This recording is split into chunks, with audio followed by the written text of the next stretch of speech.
வணக்கம், நான் உங்கள் Shabdeena. Welcome back to Shabdeena's kitchen. இன்றைக்கி நம்ம கிச்சனில் ஒரு சூப்பரான ஒரு வெஜிடேரியன் டிஷ் பண்ண போகிறோம்.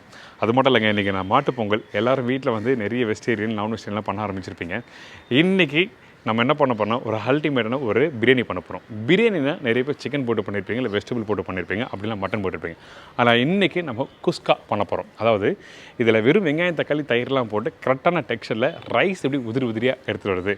அது மட்டும் இல்லை, இந்த குஸ்காவோட தொட்டு சாப்பிட்றதுக்கு ஒரு காலிஃப்ளவர் பட்டாணி குருமா.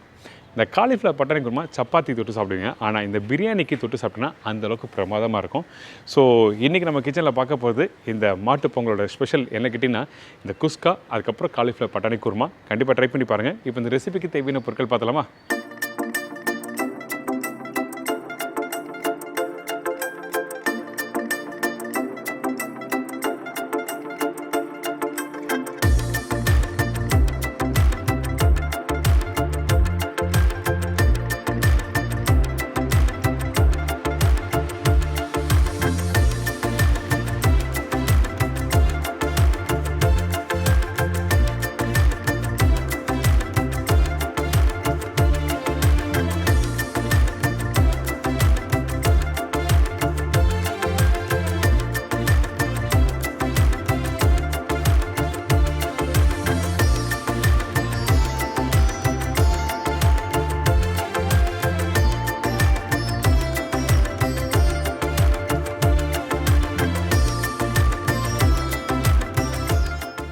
குஸ்காக்கு தேவையான பொருட்கள் ஃபஸ்ட் நம்ம பார்த்தலாமா?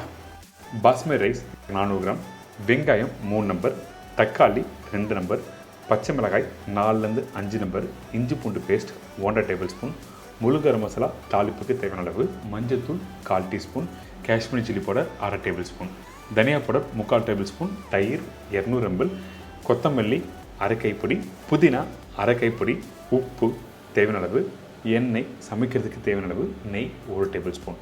இதாங்க இந்த ரெசிபிக்கு தேவையான பொருட்கள். ஃபஸ்ட்டு நம்ம என்ன பண்ணுறோம், குக்கரில் எண்ணெய் ஊற்றிருக்கோம். அந்த எண்ணெய் சூடான பிறகு நம்மக்கிட்ட இருக்க இந்த முழு கரம் மசாலா, அதாவது பட்டை, லவங்கம், ஏலக்காய், பிரிஞ்சியில் போட்டிருக்கேன். இதுக்கு பிறகு கட் பண்ணி வச்சுருக்க வெங்காயம் எப்படி கட் பண்ணி போட்டிருக்குன்னு கேட்டிங்கன்னா 1/2 கட் பண்ணி ஸ்லைஸ் பண்ணி போடுங்க. சில ரெசிபிக்கு வந்து நல்லா பொடிசாக கட் பண்ணி போட்டால் நல்லாயிருக்கும். அதாவது தொக்கு மசாலாக்கெலாம் வந்து பொடிசாக கட் பண்ணி போடணும். பிரியாணிக்கு இந்த மாதிரி கரெக்டாக கட் பண்ணி போட்டால் தான் வதங்கிறதுக்கு ஈஸியாக இருக்கும். அதுக்கு பிறகு காரத்துக்கு தேவையான அளவுக்கு பச்சை மிளகாய் போட்டிருக்கேன். இந்த பச்சை மிளகாய் போட்ட பிறகு வெங்காயம் வதங்குற பக்கம் என்ன கேட்டிங்கன்னா கரெக்டாக ஒரு 80% அளவுக்கு நல்லா வதங்கிட்டோம். லைட்டாக அந்த கோல்டு ப்ரௌன் கலர் மாறும், அதாவது ஒன்றும் பாதியாக அந்த கலர் மாறுற மாதிரி இருக்கும். அந்த டைமில் இந்த இஞ்சி பூண்டு பேஸ்ட்டு போட்டு நல்லா வதக்குங்க.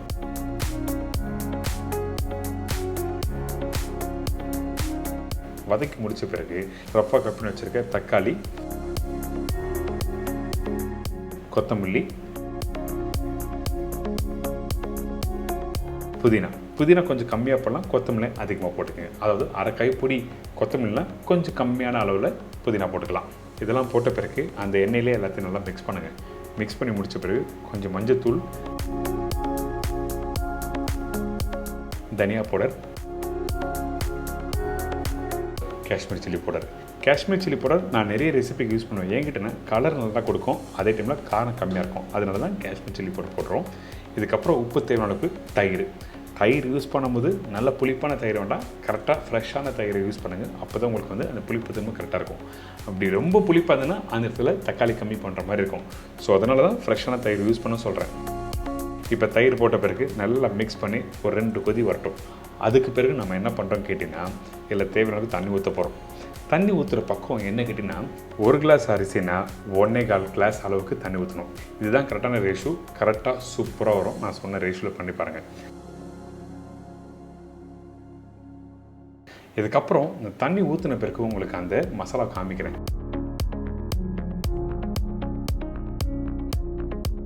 இந்த மாதிரி தான் தண்ணியாக இருக்கணும். கொஞ்சம் கெட்டியாக இருந்ததுன்னா கண்டிப்பாக அரிசி உதிரியாக வராது வெந்த பிறகு. அதனால தான் எப்போயுமே வந்து பிரியாணி மசாலா குக் பண்ணும்போது அந்த மசாலா தண்ணி ஊற்றின பிறகு தண்ணியாக இருந்தால் தான் உங்களுக்கு கரெக்டாக சூப்பராக உதிரியாக வரும் இந்த பாஸ்மதி ரைஸ். இதுக்கு பிறகு நம்ம என்ன பண்ணுறோம், அரிசி ஊற வச்சு அரிசி இதில் போடுறோம். கரெக்டாக இந்த மாதிரி குஸ்கா பண்ணுறதுக்கு முன்னாடி 20 நிமிஷத்துக்கு முன்னாடி அரிசி ஊற வச்சுருங்க. நான் யூஸ் பண்ணுறது இண்டியா கேட் கிளாஸ்க்கு தான் யூஸ் பண்ணுறேன். அரிசி போட்ட பிறகு நல்லா மிக்ஸ் பண்ணிவிட்டு கரெக்டாக குக்கரோட மூடி போட்டு 3லேருந்து 4 விசில். சில குக்கர் வந்து 4 விசில் தேவைப்படும், சில குக்கருக்கு 3 விசில் தேவைப்படும். மீடியமான ஃப்ளேமில் குக் பண்ணி எடுத்திங்கன்னா இந்த மாதிரி சூப்பரான குஸ்கா ரெடி. பார்த்தீங்களா, அந்த சாதம் அப்படியே நல்லா உதிரியாக குச்சி மாதிரி நிமிர்ந்து நிற்குது. பார்த்தீங்களா, இந்த மாதிரி தான் வரணும்.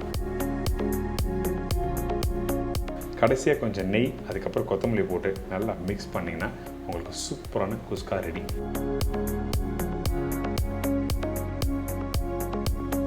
இப்போ பார்த்தீங்களா, இந்த குஸ்கா நான் சொன்ன ரேஷியோவில் வாட்டர் யூஸ் பண்ணினா இந்த மாதிரி தான் அரிசி ஒட்டாமல் உதிரியாக நல்லா சூப்பரான குஸ்கா வரும்.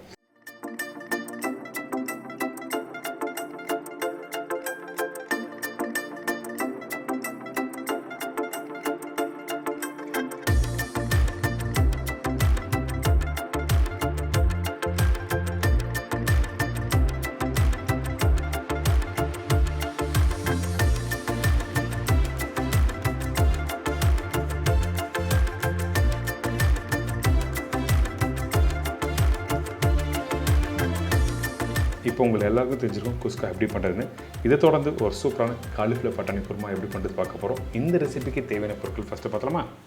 Cauliflower 1 number, dry green peas 50 gram, தேங்காய் 5 பத்தை, முந்திரி பருப்பு 15 நம்பர், சோம்பு 1 டீஸ்பூன், பச்சை மிளகாய் 5லேருந்து 6 நம்பர், இஞ்சி பூண்டு பேஸ்ட் 1 டேபிள் ஸ்பூன், பெரிய சைஸ் வெங்காயம் 2 நம்பர், மீடியம் சைஸ் தக்காளி 2 நம்பர், கருவேப்பிலை சிறிதளவு, கொத்தமல்லி தேவையான அளவு, சோம்பு பவுடர் சிறிதளவு, உப்பு தேவையான அளவு, நெல்லெண்ணெய் சமைக்கிறதுக்கு தேவையான அளவு, தேங்காய் எண்ணெய் 1 டேபிள் ஸ்பூன். இதாங்க காலிஃப்ளவர் பட்டாணி குருமாக்கு தேவையான பொருட்கள். இந்த காலிஃப்ளவர் பட்டாணி குருமா பண்ணும்போது ஃபஸ்ட்டு நம்ம தேவையான விசம்பல் ரெடி பண்ண போகிறோம். அதாவது நம்மக்கிட்ட இருக்க இந்த தேங்காய், அதுக்கு பிறகு முந்திரி பருப்பு. இந்த முந்திரி பருப்பு எதுக்காக இந்த தேங்காயோட போட்டு அரைக்கிறதுன்னு கேட்டிங்கன்னா, ஒன்று வந்து ரிச்னஸ் கொடுக்கும், இன்னொன்று வந்து ஒரு ஸ்மூத்தான ஒரு பேஸ்ட் கொடுக்கும். அதனால தான் முந்திரி பருப்பு இந்த இடத்துல யூஸ் பண்ணுறோம். இதுக்கு பிறகு சோம்பு, பச்சை மிளகாய் 2 போட்டிருக்கேன். கொஞ்சமாக தண்ணி ஊற்றி நல்லா அரைச்சிருங்க. அரைக்கிற பக்குவம் என்ன கேட்டிங்கன்னா, கரெக்டாக 90% அளவுக்கு அரைச்சி எடுத்துருங்க. எதுக்காக பக்குவம் கரெக்டாக சொல்கிறேன்னு கேட்டிங்கன்னா, சில பேர் தேங்காய் அரைப்பாங்க, கொஞ்சம் குறைன்னு அரைச்சிருவாங்க. அது ஒரு சில ப்ரிப்ரேஷன் நல்லாயிருக்கும். ஆனால் இந்த மாதிரி ரெசிபிக்கு கண்டிப்பாக ஒரு 90% அரைச்சா தான் உங்களுக்கு கரெக்டாக டெக்ஸ்சர் கொடுக்கும், கெட்டியாக வரும். இதுக்கு பிறகு நம்ம என்ன பண்ணுறோம், இந்த மண்சட்டி நல்லெண்ணெய் போட்டிருக்கேன். நல்லெண்ணெய் போட்ட பிறகு சோம்பு, பட்டை, லவங்கம், ஏலக்காய், பிரிஞ்சி எல்லாம் தாளிப்பு போடுறோம். அதே டைமில் இந்த வெங்காயம் போடுறேன். இந்த வெங்காயம் நீங்கள் பிரியாணிக்கு எப்படி கட் பண்ணி போடுவீங்களோ அதே மாதிரி கட் பண்ணி போடுங்க. சில ப்ரிப்ரேஷன் வெங்காயம் இந்த மாதிரி தான் கட் பண்ணோன்னா இந்த மாதிரி தான் கட் பண்ணணும். ஏங்கிட்டனா அந்த கிரேவி டெக்ஸ்சர் நல்லா கொடுக்கும். இதுக்கு பிறகு பச்சை மிளகாய், பச்சை கருவேப்பிலை இதை போட்ட பிறகு இந்த வெங்காயத்தை நல்லா வதக்க ஆரம்பிக்கிறோம். வதங்குற பக்குவம் என்ன கேட்டால் குறைஞ்சபட்சம் ஒரு 80% அளவுக்கு நல்லா வதங்கிடணும்.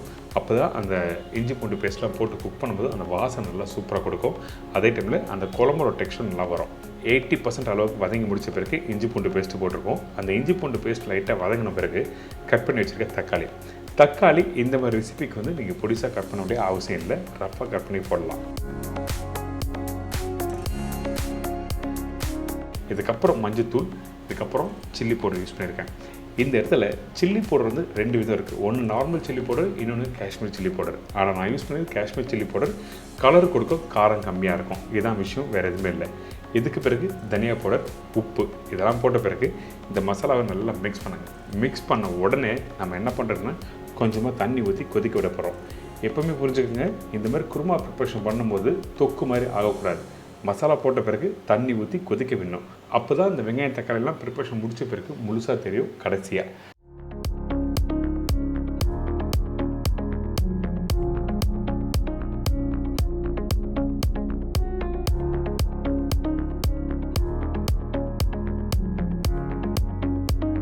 இப்போ பார்த்தீங்கன்னா நல்லா கொதிச்சு வருதா.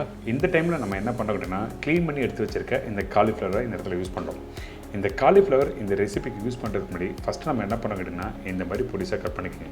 கட் பண்ணிவிட்டு கொஞ்சம் மஞ்சத்தூள், உப்பு, சுடுதண்ணி போட்டு கரெக்டாக ஒரு 10லேருந்து 15 நிமிஷம் அப்படியே வச்சுருங்க. அதுக்கு பிறகு க்ளீன் பண்ணி இந்த மாதிரி ரெசிபிக்கு நீங்கள் யூஸ் பண்ணலாம்.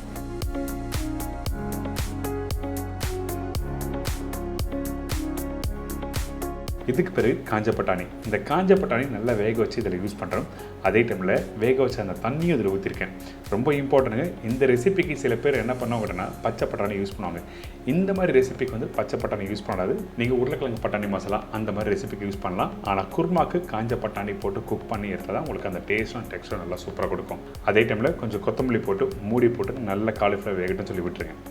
அதுக்கு பிறகு ஓப்பன் பண்ணி பார்த்தீங்கன்னா காலிஃப்ளவர் இந்த மாதிரி கரெக்டாக வெந்திருக்கும். இந்த காலிஃப்ளவர் வெந்த பக்கம் என்ன கேட்டிங்கன்னா கரெக்டாக ஒரு 60 to 70% அளவுக்கு நல்லா வெந்திருக்கணும். அதாவது தேங்காய் பேஸ்ட்டு போடுறதுக்கு முன்னாடி. சில பேர் என்ன பண்ணுவாங்க கேட்டிங்கன்னா இந்த காலிஃப்ளவர் நல்லா வெகிட்டுன்னு சொல்லிட்டு அதுக்கப்புறம் தேங்காய் பேஸ்ட்டு போட்டு குக் பண்ணுவாங்க. அந்த டைமில் என்ன ஆகும், இந்த காலிஃப்ளவர் வந்து நல்லா மேஷ் ஆகிடும். அதுக்கப்புறம் கரெக்டான டெக்ஸ்சர் கொடுக்காது, பார்க்குறதுக்கும் நல்லா இருக்காது. அதனால தான் காலிஃப்ளவர் கரெக்டாக 60 to 70% வெந்த பிறகு தேங்காய் பேஸ்ட்டு போட்டிருக்கேன். இந்த தேங்காய் பேஸ்ட்டு போட்ட பிறகு தேவையான அளவுக்கு தண்ணி ஊற்றணும். அதிகமான தண்ணி ஊற்றி குக் பண்ணக்கூடாது. அப்படி குக் பண்ணால் டைம் அதிகமாகவும் அதே டைமில் கரெக்டான டெக்ஸ்சர் கொடுக்காது.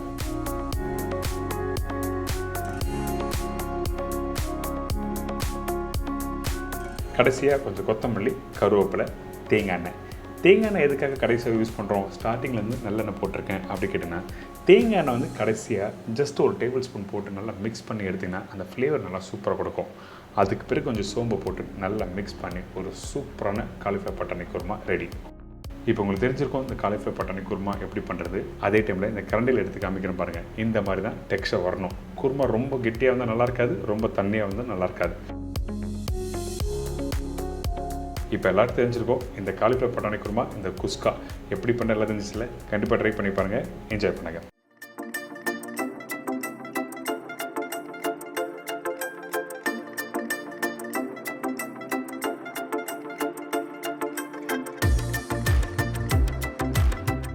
என்னங்க இப்போ எல்லாம் தெரிஞ்சிருக்கோம் இந்த குஸ்கா எப்படி பண்ணுறது. கண்டிப்பாக ட்ரை பண்ணுங்கள். அது மட்டும் இல்லை, இந்த மாதிரி ரெசிபிக்கு பர்டிகுலராக ஒரு தேங்காய் பேஸில் பண்ணுற கிரேவி தான் நல்லாயிருக்கும். அதனால தான் இன்றைக்கி இந்த காலிஃப்ளவர் பட்டாணி குருமா எப்படி பண்ணுறது சொல்லி கொடுத்துருக்கேன்.